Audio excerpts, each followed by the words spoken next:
কালীঘাটের পর ফের বৈঠক। 3 দিনের মাথায় আন্দোলনে অনড় থেকেই নবান্নের পথে ডাক্তাররা। 3 দফা দাবি পূরণ না হলে কর্মবিরতি চালিয়ে যাওয়ার হুঁশিয়ারি। বন্যা পরিস্থিতির কথা জানিয়ে কাজে যোগ দেওয়ার আহ্বান সরকারের। যাব বলেও থ্রেড কালচার বন্ধ থেকে স্বাস্থ্য সচিবকে সরানোর দাবিতে অনড় জুনিয়র ডাক্তাররা। 40 দিনে জুনিয়র ডাক্তারদের আন্দোলন, ধর্নার 9 দিন, দাবি মেনেছে সরকার। কর্মবিরতি তোলার বার্তা অভিষেকের। কোনো অপরাধী যেন ছাড়া না পায়, সিবিআইকে নিশ্চিত করার দাবি।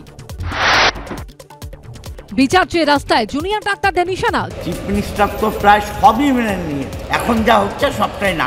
জুনিয়র ডাক্তারদের হুঁশিয়ারি চুঁচুড়ার তৃণমূল বিধায়কের।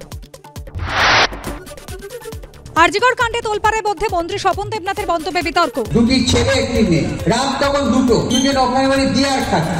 আমার মেয়ে কোন রাত জাগো আন্দোলনে গেছে। আরজিকর কাণ্ডের প্রতিবাদে তৃণমূলের সাংসদ পদ ছাড়ার পর ফের সরব জহর সরকার।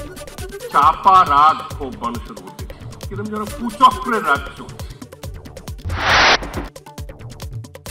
আরজিকর কাণ্ডে তোলপাড়ের মধ্যেই ফের প্রশ্নের মুখে সরকারি হাসপাতালের নিরাপত্তা।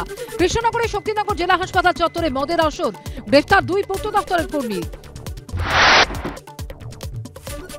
সিঁথি থেকে হুগলি আরজিকরে দুর্নীতি মামলায় তৃণমূল বিধায়ক সুদীপ্ত রায়ের বাড়ি নার্সিংহোমে অভিযান ইডির। 20 ঘন্টা ম্যারাথন তল্লাশি, উদ্ধার প্রচুর নথি। খাস কলকাতায় ফের আক্রান্ত পুলিশ। ট্যাংরায় নাকা চেকিং এর সময় ট্রাফিক সার্জেন্ট কনস্টেবলের উপর দলবল নিয়ে চড়াও, এখনো গ্রেফতার মাত্র 1। বানভাসী 2 মেদিনীপুর, বীরভূম, হুগলি, হাওড়ার বিস্তীর্ণ এলাকা। ফের মমতা নিশানায় ডিভিসি। মানে ম্যানমেড ফ্লাড পরিকল্পিতভাবে বাংলাকে ডুবিয়েছে নিজেদের রাজ্যকে বাঁচাবার জন্য।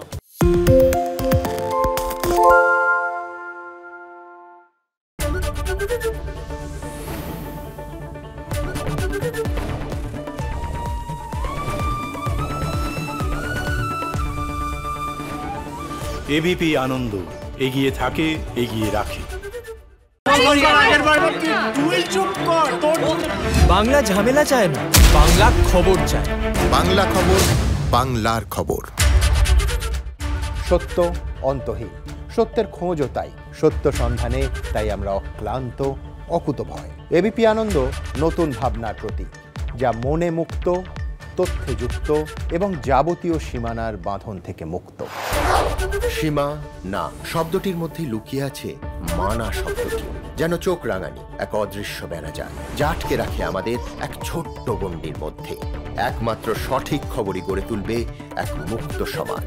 সেই জগৎ গড়ার লক্ষ্যে কোনো সীমানার ঠুকুটি আমরা মানব না। এবিপি আনন্দ, এগিয়ে থাকে, এগিয়ে রাখে।